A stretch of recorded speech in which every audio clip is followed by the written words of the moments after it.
Hello everyone, I am Moyajiteru and today I'm going to be showing you one of the things I do to maintain my washing machine. Here I'm about to pull out this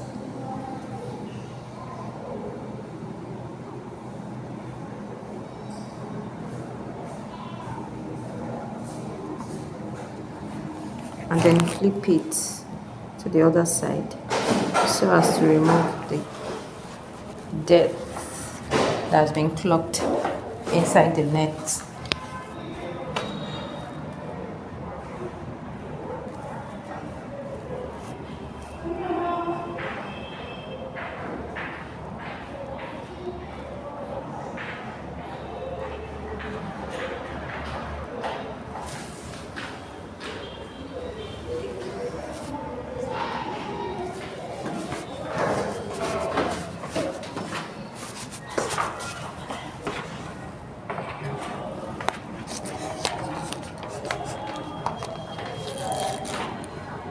I hope you find this helpful.